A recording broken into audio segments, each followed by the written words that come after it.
What is up? Welcome to this episode of the Wantrepreneur to Entrepreneur podcast. As always, I'm your host, Brian Lofrumento. And in this episode, we're going to be talking about something that every single one of us faces, and that is obstacles, challenges along the way, whether it's in our entrepreneurial journey or in our life journey. There's so much stuff that comes up in life, and today's guest has so much energy and so much passion when it comes to helping people. So I want to tell you about her. Her name is Kristin Miller. She has an unrelenting passion for assisting others, especially women. Having navigated male-dominated environments throughout much of her professional journey, she deeply comprehends and has encountered numerous challenges that are unique to women. Kristin collaborates with leaders at organizations that recognize the importance of tools, such as training and coaching. Her goal is to create an environment where individual contributors, managers, and leaders are aligned in their communication, can capitalize on their strengths, and pursue business objectives while staying true to their mission, vision, and values, something every single one of us wants.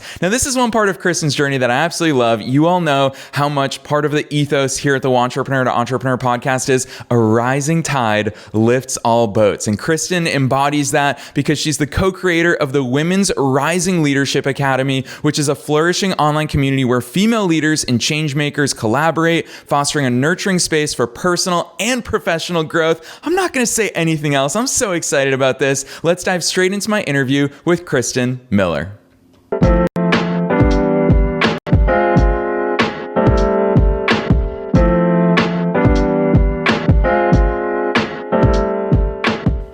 Kristin, I'm so excited that you're here. It's the first Friday in October. I've got all the fall feels. Welcome to the Wantrepreneur to Entrepreneur podcast. Well, thank you so much for having me.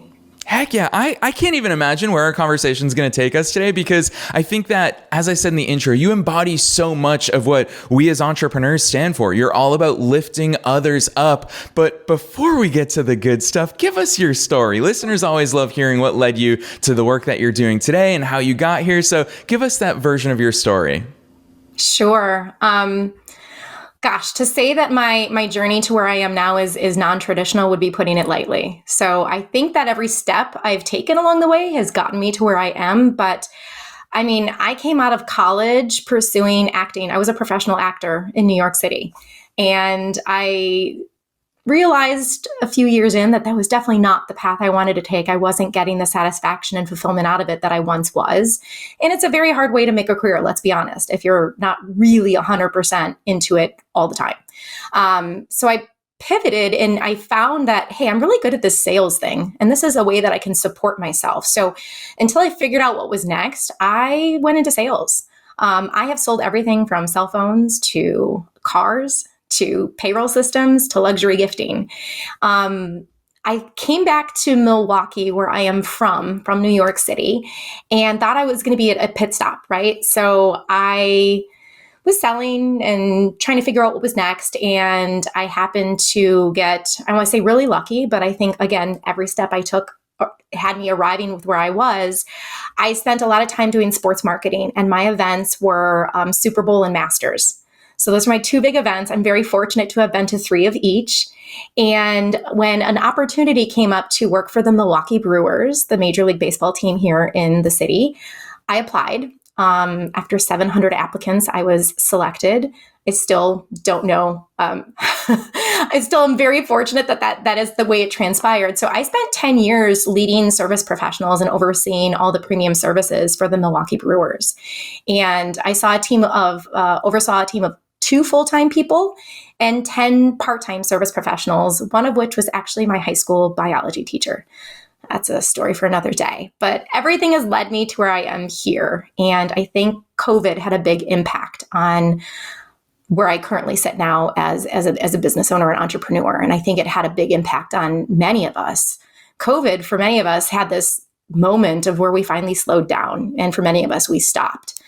And until that happened, I don't know that many of us realized how fast we were going.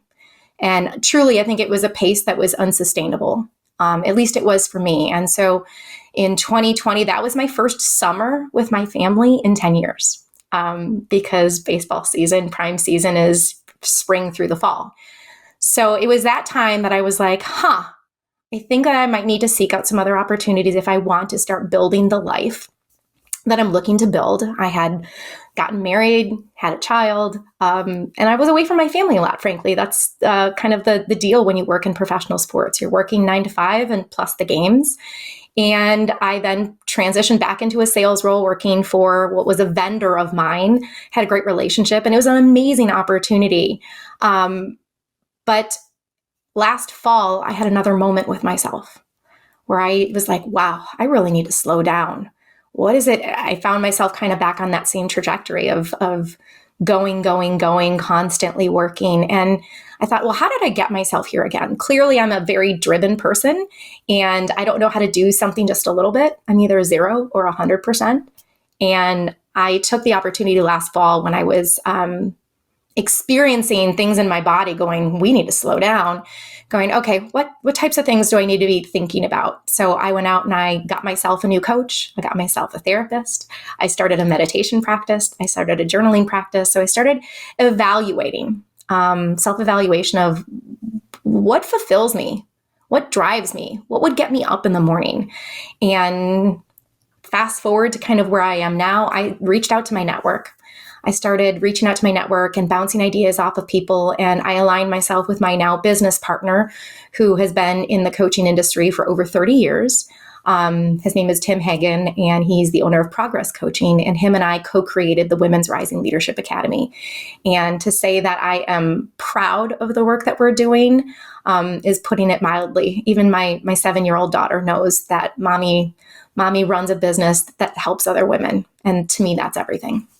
Yeah, Kristin, gosh, do I love that overview for so many reasons. The thing that I really want to call out, which is something that I'm from New England. So obviously I said it at the beginning of this episode. I love fall. I love seasons on the whole. I haven't lived in New England in a long time now, but I still am a firm believer of using the seasons to our advantage. And in your story, that's what I really heard. Sometimes they were seasons of choice by you, where you said, hold on, let me stop, pause, reflect, and intentionally choose my direction. Sometimes it's seasons that we can't control. When the pandemic started, obviously it forced a change of pace for us. And I love hearing your perspective on it, which is we needed that in many ways. Obviously not saying we needed a pandemic, but we needed a change of pace. And I love those reflections from you.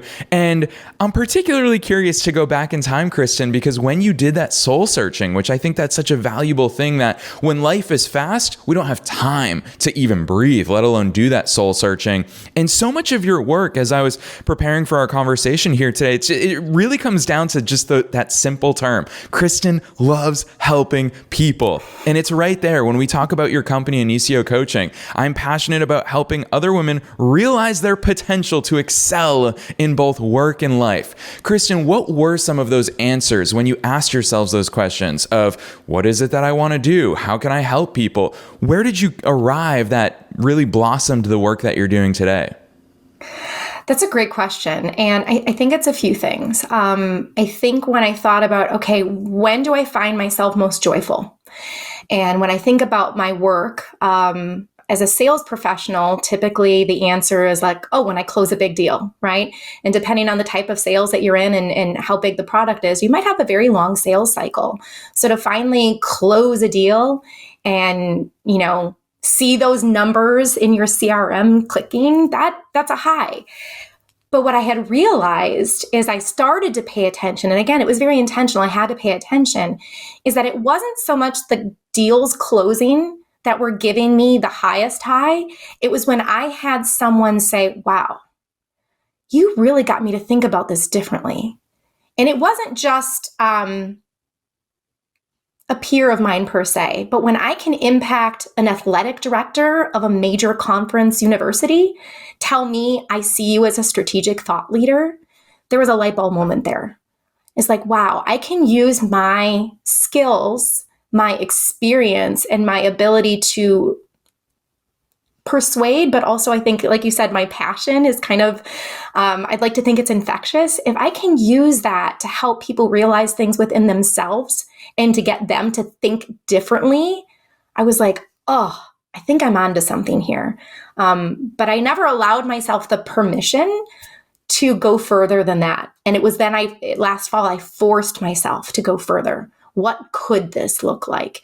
And it's like you're kind of like on the edge of that cliff. And I think as entrepreneurs, we understand this, right? You're like right there, your toes are off the edge. You're like, am I going to jump? Am I going to do this? And I decided to jump.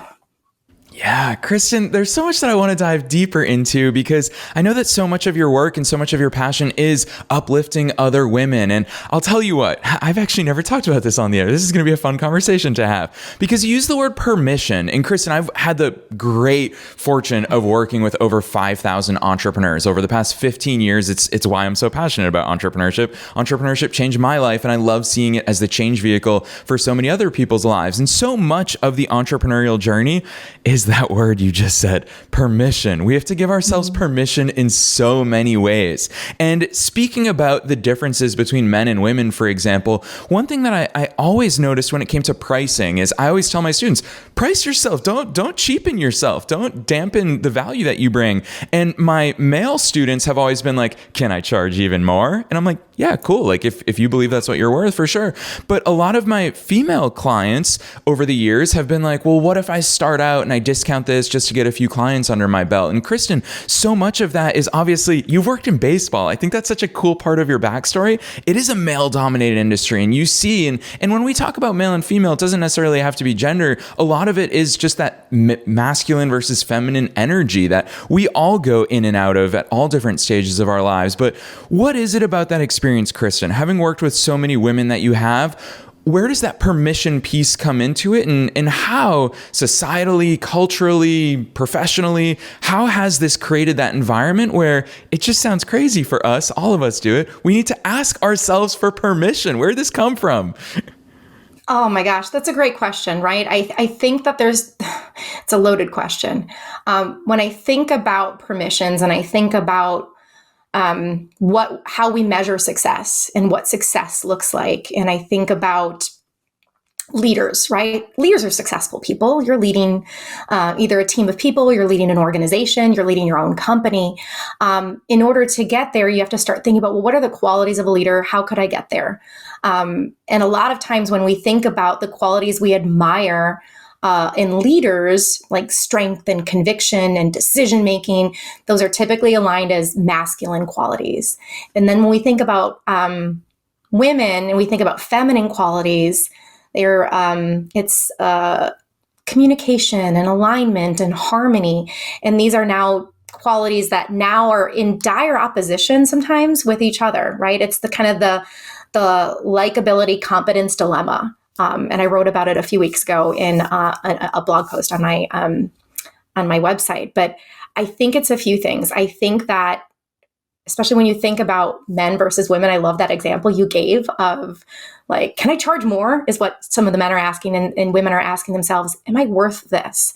The statistics show that when people apply for roles, men will apply if they fit 60% of the criteria, and women typically only apply if they fit 100% of the criteria. So when we start thinking about, we recognize these, and you even recognize it yourself, it's like, well, how do we get women to start to feel and think differently? And a lot of it has to do with not only the society and what we value in terms of feminine versus male qualities, but it's, what have I been told? What stories have I been told throughout my life in terms of my experiences in male-dominated spaces? And how does that impact how I think and what I think of myself in terms of what is possible? So when we start to think about how do we change the tides, how do we get people to take that leap, give themselves that permission, there's a lot of work that has to go on within ourselves and within how we interact with other people.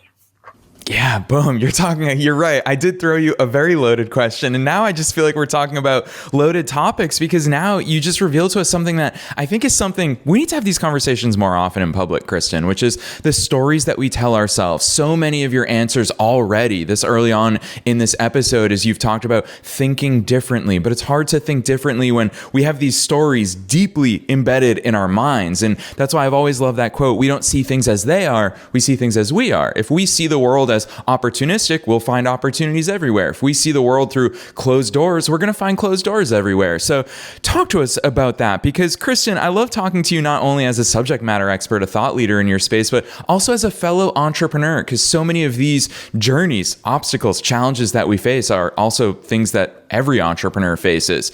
Talk to us about some of the stories maybe that either you had in your head or that you've seen other people have, and how the heck, this is obviously the most important part, how the heck do we even begin to break free of that stuff?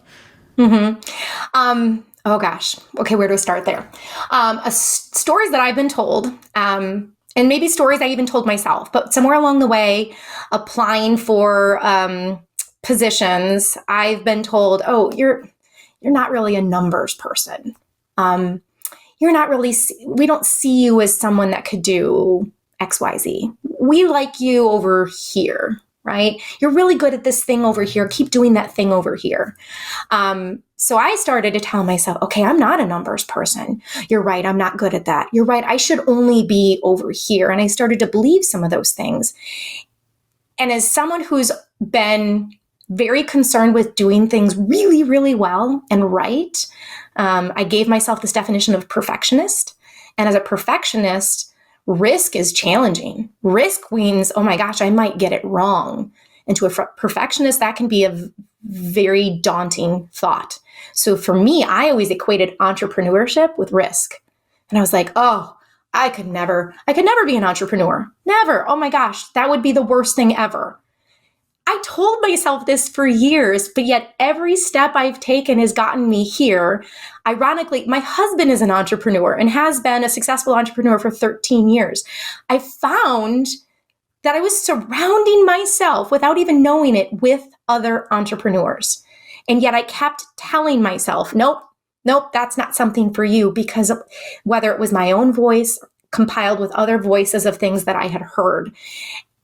And what you have to start doing is you have to show up and you have to be ready to do the work. And when I say do the work, is you have to be ready to look inward and you have to be ready to ask yourself difficult questions, because you can continue on that path of hearing those voices and continuing to believe what you believe, and you will continue to get what you've gotten.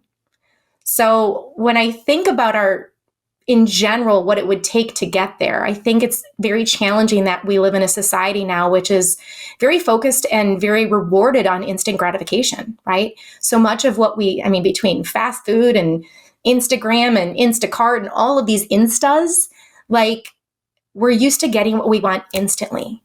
And the practice that it's going to take to start to turn around thought patterns and to start to think about things differently, not only is about a thought pattern, but it's about practice. It's about consistent, ongoing, dedicated practice. And it's hard. So when I say you have to be ready to show up to the work, you really have to be ready to show up to the work, but not just once, not just twice, but over and over and over and over again. And I listened to your bonus episode. I think it was this past Sunday, right? We were talking about, like, it is repeatable actions. Like, you have to stay with it. You can't just try it once or twice and expect change or expect something instantly happen. So it's recognition, and then it's like the dedication, a decision. Like, I'm going to do this work. And I'm going to stick with this work. Yeah, Kristin, I'll tell you what, listeners here, you're right. It's been a big theme of our content in 2023 is those reps, because unfortunately in life, all the things that we want, pretty much everything only comes through those reps, unless you're winning the lottery. But even then, I'd argue you probably have to buy a lottery ticket every week for a very long time to have that chance of winning. So yeah, life is all about reps. And Kristin, the other thing that I really want to highlight that you talk about, and you talk about it, so you articulate it so incredibly well, is almost the dichotomous nature of life's obstacles. Because when you talk about, what progresses us in our careers, you talk about some of those masculine traits of being a go-getter, all of that. But then you also talk about the other side of the coin, maybe the things that are more in our feminine energy, which is being a good communicator, being a good listener, being able to find that peace and harmony in our lives, in our families, and everything that we do.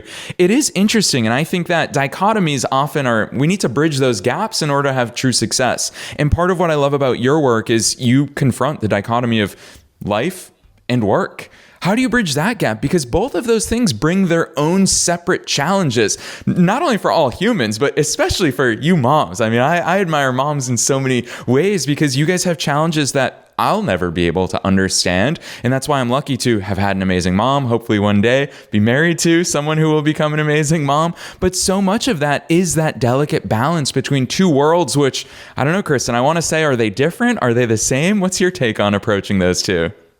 Well, first of all, thank you for recognizing that the challenges are different, right? The challenges are different depending on who you are. And as women, we just face unique challenges that men just never will have to face because of things that are typically feminine. If you decide in the workforce that you want to start a family, the microaggressions that come with that, the chatter, the assumptions. So I think that the difference, or the common denominator, I should say, not the difference, between work and home life, the common denominator is the person, right? So when we talk about the person and what they value and where they're struggling, and do they even know what motivates them? Do they understand what they value? Or are they thinking about the things that they should value based on what either they've heard before, they've told themselves before, or what society says? So it really starts with the person, the individual. And only then can we start to figure out, okay, is what we're doing over here on the work side aligning? And is what we're doing over here on our home life, whatever that is that aligning? Because if we don't start with the person, we're going to always then tilt the scales in terms of, okay, we're aligning everything with what work needs. Okay, we're aligning everything with what the home needs. And what I've found as a woman, and as I talk to every other woman, is that we tend to figure out what everyone else needs so that we can be the things. I can be the best employee. I can be the best mom. I can be the best daughter. I can be the best wife, fill in the blank. And only then, if there's time left, which generally there isn't, do we start to think about, well, what do I need? How do I fill my cup? And what I learned the hard way, and I've had to learn it more than once, unfortunately, like hard-headed a little bit, you can't pour from an empty cup. You just can't. So when you talk about like, how do we support challenges and how do we support our goals in terms of our work life and in terms of our like life, I think that there needs to be an integration, and it starts with the person. Yeah, I love that perspective. It brings me back. Many years ago, I was speaking at an entrepreneurial event in Ukraine, and I was talking about all the possibilities. So part of my background, Kristin, part of my core identity is I'm the son of an immigrant mom. So, coming here for the land of opportunity, finding those opportunities, putting in the work, putting in the reps, it's been so ingrained in me. And so it's such a prevalent part of every time I talk about entrepreneurship. So I was in Ukraine giving a speech, and this one lady, she raised her hand and she goes, Brian, you've made me feel so strongly about the possibilities of succeeding as an entrepreneur because there are no gateways. If I apply for jobs, it's what I've always viewed, Kristin, is Seth Godin calls it the tyranny of being picked. I don't want to rely on somebody else needing to pick me. I want to pick me. And that's where I think entrepreneurship is the great leveler. But this lady said, I love entrepreneurship for those reasons. However, I have a kid. And she's like, that's going to hold me back. And I remember the only thing that came to my mind, because I'm very well aware of when I can't put myself in her shoes in that case. But the one thing I said is, well, all I can say is you can either succeed because of the kid or fail because of the kid. He can either be your biggest motivator or he could be the reason why you have all these excuses. And you said it right there. It's what reminded me is you talk about understanding our own motivations. We can say, I want to start a family. So as a result of that, I'm going to become a better leader in my career and take these better opportunities or start my business. How do you navigate that stuff, Kristin? Because it is such a complex topic and it's easy to talk about, but putting it into practice is a totally different thing. Part of it is reps, part of it is the stories we tell ourselves, but how much of it is you talk about, I love that you said it right out early on, you talk about the power of coaching, of having someone else by your side. Talk to us about that actual process to getting there. That's a great question. I think that coaching itself can be a very personal journey. I know for me, I have a life coach and I have a professional coach. So the focus is very different. I believe regardless of where you land in that personal decision, I firmly believe the most powerful thing that we can have, particularly as women, is community. So it's why I've poured my heart, my soul, my passion, my energy, my everything into the Women's Rising Leadership Academy. Because when you put together a community of like-minded people. And in this case, it's women, emerging women leaders who are saying, okay, I am feeling stuck. I am early to mid-career and I am just hitting that proverbial glass ceiling, or I'm a first-time manager. I have no idea what I'm doing. Now we've got this safe space, right, where we can have these conversations and we can support women with one-on-one coaching, but also group coaching sessions where we talk as a community about real life things that are happening in the workspace based on what our community is telling us they're challenged with. So this past month, our September group coaching call was, how do we coach someone who's lacking self-awareness? So now we're talking about a group of women who are emerging leaders. They've got teams of people they're leading. They're like, I don't even know how to begin to have this conversation.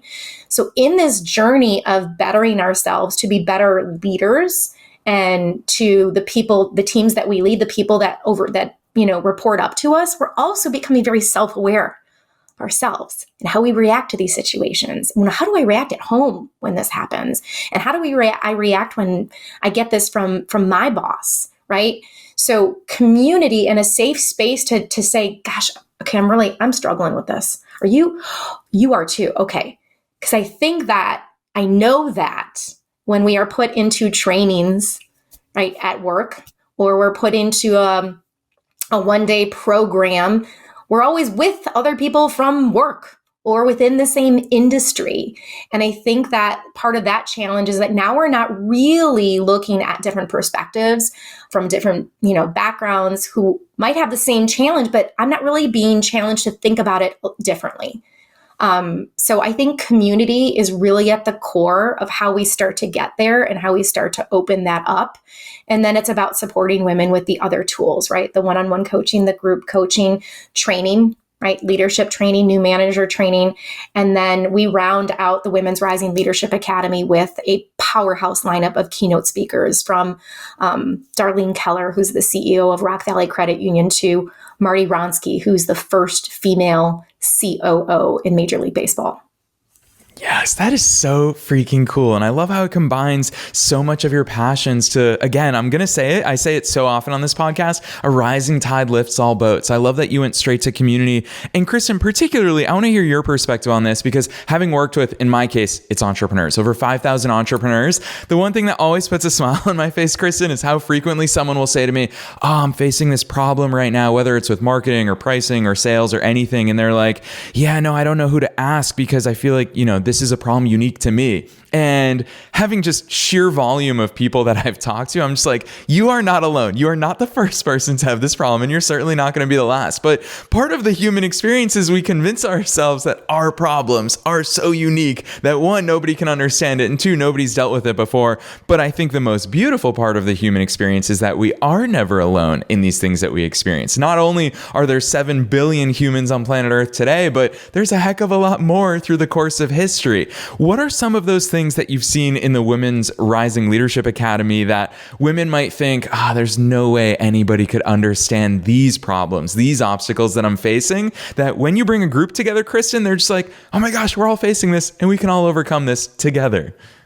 I think that's interesting. I don't know that it is so much, I don't think there's not an awareness of that other people aren't going through it. But I think for a lot of women, and I can even say this from my own experience, but there's no way I can find a way out of this because, right, there's just no way I'm going to be able to get out of this. However, that same woman, if you said, well, what would you say to your best friend? Or what would you say to your direct report? Most of the time, we know within ourselves, I think I know how to get through this, right? But there's so many other layers of things piled onto, right? There's you've got the mental load of running probably a household. You've got the mental load of okay, this direct report needs this and this needs this. Okay, and I got to right? There's so much mental real estate being taken up that I think it's less about nobody else is going through this, but it's I just don't know how I'm going to get out of this. I can tell other people how they're going to get out of this. So we really, when we show up for each other that way, it's again, that permission, going back to that permission. I'm giving myself permission to open up and focus on helping me as opposed to helping someone else. That's a really hard thing for women to do. Yeah, that is such an interesting observation, Kristin. I'm so glad that you shared that with us, which is the uniqueness there is not, this is a problem unique to me, but it's a unique problem that I can't seem to get out of. But you're right. As soon as you said those words of, well, what would you tell somebody else? You're right. Our human brains, we're problem solvers in so many ways at the root of it. And you're right. We love solving problems for other people, but it is a fascinating, it's almost a great thought experiment is to ask ourselves, what would I tell someone else in this exact same situation? So I love that advice, Kristin. You know what? We're coming towards the end of this session, but I want to squeeze a little bit more out of you because part of me thinks of, especially the lesson that I learned, particularly here in my 30s, is about showing myself grace. And it's because I forget where I heard it, but it is that concept of treat yourself as well as you treat your best friend. And how often are we so harsh on ourselves? But if our best friend came to us crying because they had a bad day or they had a bad experience at work, we'd be so nice to them. But why don't we then extrapolate that and be that nice to ourselves? Talk to us about the role of that grace, because Kristin, having had the chance to interact with you here today, I can see so much of part of your process, your self-regulation in your own life is self-awareness. I can already see that in you, is showing yourself grace and understanding, saying, hey, these are things that I face. And the fact that you can call it out, whether it's because you're a woman or a mom or a busy professional or an entrepreneur, you are very well aware of the realities of your situation and you don't beat yourself up because of those things. So I want to hear your perspective on it, Kristin, because I do think, and I know I'm not alone in this, listeners are going to see this in your energy, in the way that you show up. So I want to hear your thoughts on it. Oh, thank you for allowing me that space to even think that I can regulate as quickly as I do. I will say this, I try. And I think that's really when you start to talk about breaking down and understanding your motivations and how you react to things and that self-awareness, it's not so much that I don't react that way. It's just that I can recognize in the moment, oh, I'm reacting this way. I'm going to pause. Right? Like it's even so much as I will write notes to myself. Like I literally behind me on my shelf over here, I have a baseball that I wrote the word pause on it because I know of myself. I'm a passionate person. When I receive information, my instinct is to react emotionally. Now, this serves me well in a lot of spaces, but it doesn't serve me well in a lot of spaces. So I have now to remind myself, because I'm aware of this, to pause and give myself that moment to just go, okay, I'm not going to answer right now. I'm not going to react right now. I'm going to sit with this. And I've trained myself to sit with it for at least 24 hours, which at first was excruciatingly difficult. But I have found such rewards from doing that. But it starts with, like you said, having this awareness. And I think it's especially challenging for entrepreneurs because we are such driven people. Clearly, we have to be, because there is no one telling us, hey, did you get this report done? How many calls have you made? Right? There's no one checking in on us. We have to be so driven that it's very easy to be so hard on yourself, because could you do what you're doing 24/7 and have it still not be enough? Absolutely. So as entrepreneurs, we need to be particularly self-aware and understand how we talk to ourselves, what resources we have, what tools we need to put in place so that we don't get to a place where that criticism, that self-doubt, whatever that might be, can rear its ugly head enough that it impedes our progress. Yeah, I love that perspective, because you're right. It is for sure something that we as entrepreneurs face. I think I also relate to the way that you talk about that, Kristin, because I can already tell, obviously, our energy levels is we're both like go, go, go people. So that act of, even for me, even if it's not thinking about the word pause, sometimes I'm just like, breathe, hold on, slow it down. So yeah, I totally feel you on that, Kristin. Now's my favorite part of the episode, because I get to give you the very challenging task of somehow summarizing that one action. Listeners have listened to us talk about so many deep and complex topics here today, Kristin. I know that we've given them so much food for thought. I can't wait to see the emails from listeners saying, gosh, I really had to reassess this and I really had to rethink this. Kristin, what's the one thing, considering the vast scope of things we talked about here today, that you think every entrepreneur, wantrepreneur, working professional would benefit from as far as putting in the work, starting to put in those reps? What's the action that you want to see people take from here? I think whether you're thinking about yourself, and again, think back to what advice would I give to my best friend if we're being hard on ourselves, or we think about someone we're having, whether it's a conflict or a conversation with, think about asking what questions. Why and how tend to put people in a defensive stance. So for example, in a recent coaching session, I had a woman shared with me that she's having a really hard time supporting direct reports that aren't outgoing like she is. So basically like you and me, right? She's very similar to us. And I could have said, well, why is it hard for you to support them? But now we'd be talking about emotions instead of something actionable, right? So you said actionable tip. So what I said was, what does that feedback mean to you? That, she doesn't develop, she can't quite relate to people that aren't like her, because I needed to clarify instead of making assumptions. And she said to her, it means that she needs to create space for people that don't think as quickly as she does. And I was like, okay, now I understand that. And I said, what does supporting the developing people who need to take a moment to digest information look like? She then offered up and floated out some ideas and like, oh, well, maybe I can ask questions, but not ask for an immediate answer. And we could table it to the next meeting. So she started really going through this exercise. And I said, and what do you think that this strategy would afford you to do? Now dialing back into her goals and her motivations, she said, oh my gosh, we could slow down. Oh my gosh, not every task and project has to be finished immediately. We could actually maybe come up with better ideas because we feel less stressed and less rushed. So it all goes back to, let's think about asking what questions instead of why and how.